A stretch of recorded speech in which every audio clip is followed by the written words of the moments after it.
Here we go. Beat you Oh. to it. Well, now I don't even know what to say.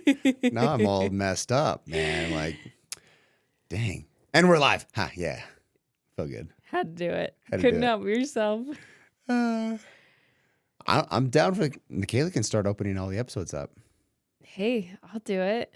I'll get there. You just have taken control and I just let you roll with it. We shifting? Let's shift. Guys, in life, we shift. That's just reality. Welcome to this week's episode of Choosing Us. I'm tired. Yeah, this is I think I'm in that delusional tired state, or at least I'm getting there with our little lack of that lot of lack of sleep right now. So, but you know what? We're doing it and I'm excited about this episode. So, This episode is going to be Here a we little go. bit spicy. So we're filming this in the evening. Our boys are in bed. It is past our bedtime. So you're going to get this other version of us. for those that know, Brad and I, we are in bed at 9:00. You text us, you call us after 9. We are out because we are that 5 a.m. crew that we're up at 5 and the day's going. And so by 9:00, we're done. So we've been trying to transition with little kiddos and they go to bed and we're like, okay, we're going to record tonight. Yep. Nope. Didn't happen. Okay, we're going to record tonight. Nope. Didn't happen. So you know what? Let's do this. We're doing it. We're moving forward. Today was a really cool day. It was. And it was very unexpected and last minute. And I love that. I love when things just fall into place last minute and we go with the flow. And it always turns out awesome. How often do anybody have an opportunity arise? And because it is so last minute, so spontaneous, that you pass up opportunities that could potentially coming in your way in life to yield those things you want to do. I hear this a lot that it's like, oh man, that'd be fun, but it's too last minute. Finding a babysitter, it'd be so difficult. It's just not worth it. Maybe next time.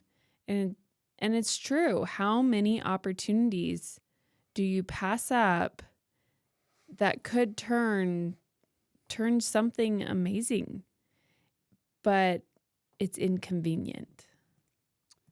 The convenience factor is what makes it so difficult to overcome, but also makes it so important to do. So what happened was, I don't know, a week ago, I sent a video to a friend. I try and send videos to friends when I think about them versus just a text saying, hey, I'm thinking about you. I try and send videos to friends and send a quick blip of just, I'm thinking about you and I hope you're having a great day. The end. Well, I did this to a friend about a week ago. And he happened to see it yesterday and said, I just saw this message. I love you so much. Thank you so much. Hey, by the way, do you want to go to this event tomorrow? I was like, well, yeah. It was an event that we weren't planning on going to. And to go along with that, I kind of had to stand up for myself a little bit. Yeah. And we had a conversation about it afterwards that he had a few tickets. He said, how many tickets do you want? And so you asked your best friend, you're like, oh, let me ask, see if he wants to go. And you jumped on your phone and you asked him if he wanted to go. And I was standing right there. And I just kind of had the like, oh, what about me? Yeah. And I was kind of bummed. And I mean, I'm not used to having another best friend. I'm still adjusting. I don't normally have friends. At least not like Vic. Vic is your BFF. We're besties. Yep. Yeah. And so Michaela said, you suck. I want to go. You're getting 3 tickets. And if he can only get 2, I boot Vic out. Yep. So, and Vic's my business partner for those people that don't know. I guess we've never actually mentioned him on Your the show. So BFF. he's my BFF. He's also my business partner. Yep. And so it was a networking business oriented event. And I didn't think Michaela would want to go. Go figure, she did. And I'm glad that she came anyways. But that rolled into, okay, we had to find a babysitter. My parents gratefully took them and made it possible for us to go together. And events just started unfolding. Starting with, we get to our seats and we get invited from other friends saying, hey, these seats by us are open. Come by us. We go by them. And then one of my longtime friends was speaking. And so after he came off stage, I blew past security to go give him a hug. And Michaela came following behind. And then another friend came walking up. We were way behind the stage, way backstage. And he came up and we started interacting. And that friend has been a public speaker for the better part of 30 years. And then Michaela happens. Well, I was kind of pondering on a lot of different things through different speakers. But one thing that you have done great at previously was you have spoken a few times. You've been a speaker and you want to be a speaker. Mhm. It's something that we've talked a lot about. And there was always a reason for it not to happen. There was always, oh, this reason or that reason. Don't need to go into details, but there was always Most of it was something. convenience. Yes. Most was convenience. Yep. It's inconvenient to do that kind of lifestyle. And it takes work up front, especially trying to get on stages and finding stages to be on. But we have had lots of conversations on how that is part of your purpose and living in your purpose. And we've been focused on other things that kind of fell behind. And so I felt a big push today that you love speaking. It is part of your purpose. Why is this not a priority? And so we talked about it after we left. I asked you what your takeaways were and then threw some takeaways at you and said, I think you need to speak. I think you need to make it a priority. I think we need to put all the excuses behind and take one step forward and figure out what that is. And this is the way she's not speaking candidly. I'll speak candidly for her. She asked, what is holding you back from speaking? I said, well, when you first start speaking, you have to come up with everything up front. The traveling, the hotels, the cars, the food, all of it comes up front. The marketing, it's literally starting a business and all of the money that goes into starting a business. We are currently starting 2 other businesses. They're both in startup phase. And so that was kind of it. And she said, so you're telling me that if you feel your purpose is to speak on stages and you got to come up with the funds to do it, you're telling me that you don't think God is going to open up pathways for that to take place. Dang. Just She's saying. not wrong. She's not wrong. Just saying. So that is what I'm saying. And it's caused us to ponder. And this is what's bringing us to the purpose of this episode. Are you giving your partner constructive interference, constructive criticism, and interference? And are you pushing them? You pushing them to be better, pushing them to be greater. When they fall, pick them back up. When you know they can do more, push them harder. Move them forward. So while we were at this event, following a macro plan is not possible. You're stuck at a stadium where all they're handing out are cheeseburgers and hot dogs. French fries. You don't have very many options. Above that, they wouldn't let us bring food in. I couldn't even bring my own bottle of water in. They exclusively wanted you to buy, and we were there for 10 hours. They made it to where you had to buy food on premise. which I get. It's a business too. Kind of sucks, but it's a business too. And yeah, so we found some lunch and okay, I've been doing great all week. I have been Michaela's sticking. on a new diet. It's a macro meal plan. Yes. Yo, yeah. Very. This is not a macro No, count. If it fits in your macros, this is you have specific foods to eat. it is very, very strict. Yes. And obviously there was nothing there that I could eat. And so I obviously had to eat. So we got some chicken sandwiches. And then I was like, oh, look, they have ice cream.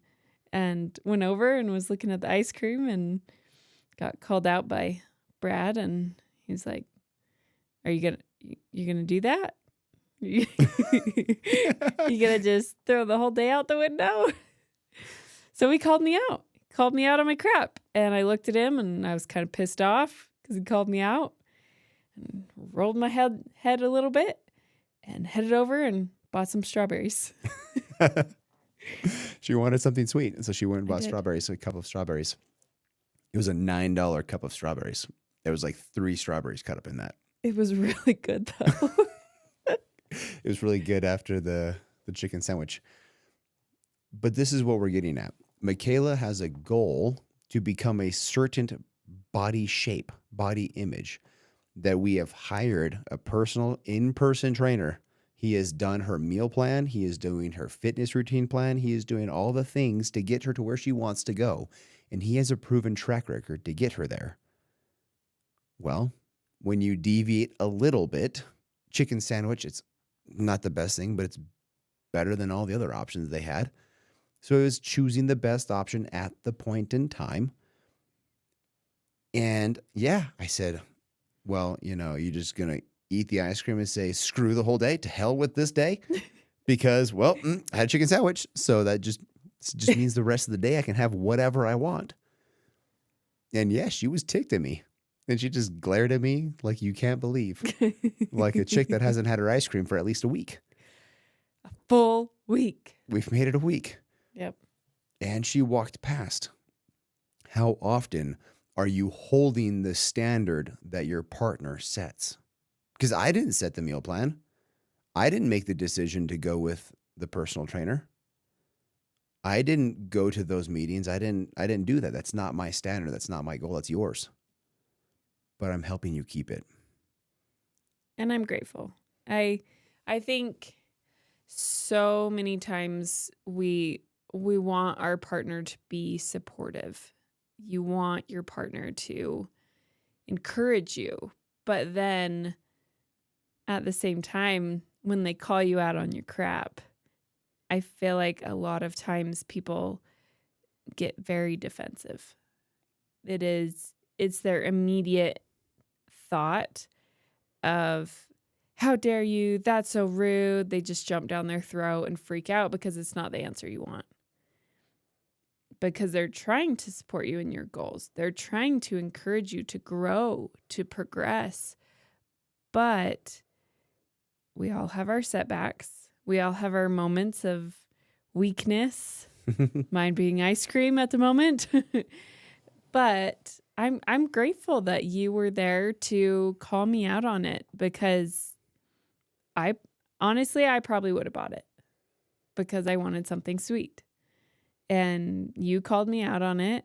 And so I went to the better option and went and got some strawberries. And I'm grateful for that.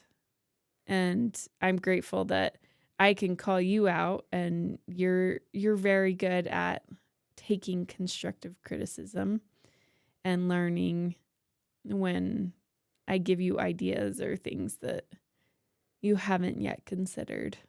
And you're very good at receiving that. I'm still working on it, depending on what time of month it is. But I'm grateful for it, and I recognize it now. And I am more open to receiving it as we talk about it more.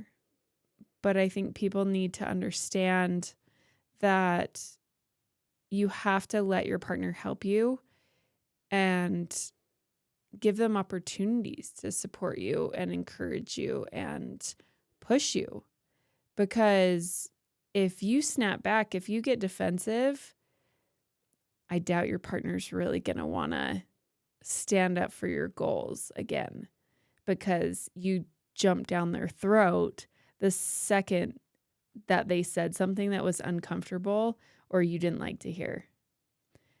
Kind of like one of the speakers today, he talked about how his wife called him out on his love handles, and he didn't like that. Nope. But what did he do about it? He got his crap together, and now he's freaking shredded, and he feels confident in himself. He's happy with where he's at, and now he's so grateful that his wife called him out. Are you willing to call out your partner on their love handles? Are you willing to call out your partner when they are slacking on spiritual health, on mental health, on physical health, on financial health, any one of those? Are you willing to call out your partner to help them grow and become better? On top of that, are you willing to call out your partner, and are you willing to receive the call out from your partner? Because here's the thing. If Michaela's trainer was standing there and he said, seriously, bro, she would have walked away instantly. There would have been no slashback. There would have been it would have been you're right. Oh, if he was standing there, I wouldn't have even made eye contact with that ice cream. But this is the thing. With our partners, we're so comfortable with our partners that they see our best and our worst side. But we won't show that side to somebody else per se. And in this case, with the ice cream, your trainer standing there, you wouldn't have never made eye contact. But you glare at me for a moment while I stand there and just say, seriously, dude? Like, really? And I do call my wife dude. He does. It used to drive me crazy. Now it's just a term of endearment. It's my term of endearment, Yep. So you can fast forward this or reverse this, I guess, to yesterday. We had a gym date yesterday, and I was conversing with a longtime friend at the gym, and he was asking me some specific questions that I get excited about. And when I get excited about things, I have a really nasty habit of cutting people off when they're talking, because I'm excited to share and answer their questions. So they don't even need to finish their question. I can just straight up answer it. And I have a really naughty habit of doing that. We've been working on this for a few years, and you do really good when you're consciously working on it, but sometimes you get back into your habits. And I definitely sat back for a second and thought about if I was going to tell you, because watching from an outside perspective, I know that this is something that you're working on. I know that you are trying to not interrupt people, that you are trying to, as we've talked about in previous episodes, fully listen and not listen to respond. And that's hard. And so sitting there watching you guys have this conversation at the gym, and he was asking you questions and you were answering them, but then you got really excited and passionate about the conversation, and he would be mid-sentence and you would cut him off and answer what you think or maybe what you thought he was asking you. And I just gave you this look, and you paused. Oh, there was not a look. There was a verbal, you just cut him off. And this friend, he was a little bit like, huh? Trying to do it in the nicest way possible. But it was very much so in that fashion. Yeah. You just cut him off. You're right. Sorry. Proceed. But that's the thing. I want to work on it. And the fastest way to get me to not do something is call it out in the moment versus, hey, back there during that conversation, you were cutting him off. You probably could have done better at that. No, it makes a much bigger reaction and a much bigger learning when it happens in the moment. It is better to cut you off from buying the ice cream versus letting you eat the ice cream and then say, that's probably not following the diet plan that you have set forth. That's not going to help you. It's in the moment. Yep. It's in the moment that happens. As Michaela has said, how often are you willing to criticize your partner to help them maintain a standard that they set? And then also, how often are you willing to receive said criticism from your partner as they're trying to help you maintain a standard that you set? You can't get defensive. You can't get mad if you are asking them to help you. You have these conversations on this is the growth I'm doing. This is the goals that I have. This is what I'm working on. Will you support me in this and will you help me in this? And then the second that they hold you accountable, you jump down their throat or get defensive, they're not going to want to support you anymore. You have to control your emotions, especially when you're asking them to support you in these goals. You can't get mad at them for doing that exact thing. Yep. And it's so important to have this open dialogue, this open communication between you and your partner, because this causes friction. But it's in the friction you actually sharpen a blade. That's how you become skillful, is by being ground down a bit. And you chose your most trusted companion, your most trusted person to help you do it. It is on you to be that trusted person and allow your trusted person to do it to you. And expect it. Ask it. Don't just avoid it because you don't want to have confrontation. Yeah, me telling her, really, about ice cream caused confrontation for a brief moment. Yeah, she telling me, you cut him off, caused confrontation for a brief moment. It was literally a moment. It was a second in time. But as you practice these things, they literally are just seconds. They don't turn into anything. They don't need to. But that comes with practice. That comes with time. And can I ask you one more thing? Are you even aware of what your partner is trying to achieve? Have you even had the conversation about your partner's goals, what they want? Because we're talking about how to not have confrontation and take constructive criticism. But that goes back a step further. Does your partner even know what your goals are? Because how are they going to be able to support you and encourage you if you haven't even had that conversation to begin with? So figure out, first off, what your partner's goals are, what their ambitions are, what they want to do, what they get excited about, what they're working towards. Figure that out first, have that conversation, then say, how can I support you in this? And then do that. Fully support your partner in that, the way that they want the support. And this is not just the big goals, the big annual goals. As we've talked about, one of my goals is to eliminate cutting people off when they talk. That's not normally on your New Year's resolution or list. That's not normally one of the big things. We're talking the micro things that your partner wants to achieve in order to achieve the big things. That's what we got. I love it. That's where we're going to end. But these conversations are vitally important. So I encourage you to have them. Continue to have them. Have them with your friends and your family. Move forward with your communication, with your relationship, and do it together. You can find me on the socials, Mr. Brad Draper. And Draper choosing us. Like this thing, subscribe to it, download it for future listenings. We love you guys. Bye.